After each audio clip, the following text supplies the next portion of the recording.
In this video, we'll take a look at the bare bones basics of Google Gemini.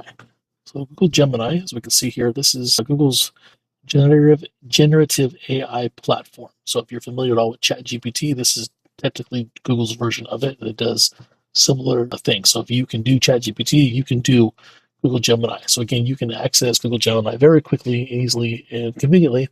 If you're starting with your Gmail, and you click on Waffle, you'll find Gemini here in your drop-down menu, and that takes you to the Gemini website. So just like ChatGPT, you click here into the prompt box, and you can ask it to create tons of things for you. So for a teacher, this might be a simple way to get started. If you've never used Gemini before, you may ask it to maybe give you an idea of how to teach. There's some different ideas how to freshen up a lesson. So you could say, give me 5 ideas for how to teach the American Revolution and its causes in an engaging way. In a very basic one, but it's going to, again, I'm using here Gemini as a thought partner. It's going to give me some ideas. So maybe some ideas that maybe I wouldn't have thought of before. So you can go through and look at and carefully read through the ideas that it suggests. And if you like one of these, you can flesh it out a little bit more into a full-on lesson plan. So for example, let's say that I like this one right here. This one about propaganda analysis. So I could copy this.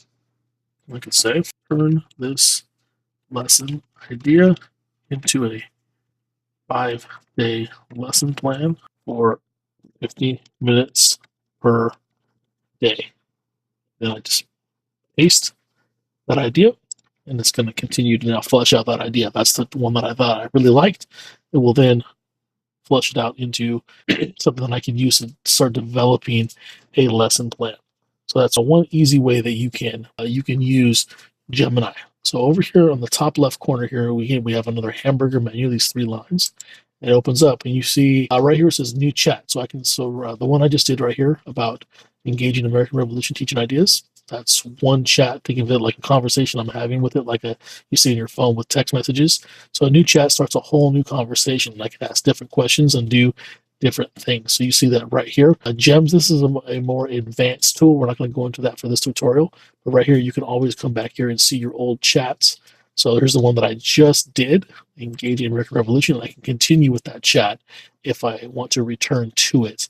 You see these push pins here.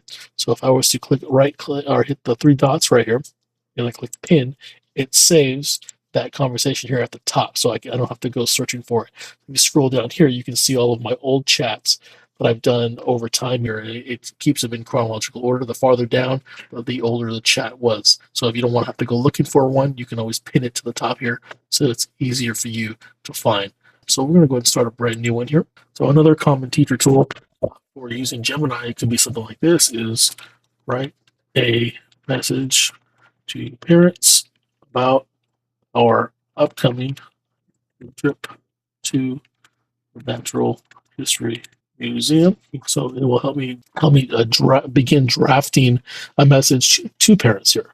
But let's think of it this way. Imagine if your parents that you're working with, maybe they don't speak English. So what this will do, we can then use Gemini to translate this into any language and any level of a language. So for example here, again, what I can do here, I can ask it to translate this into Spanish for an audience that is somewhat illiterate.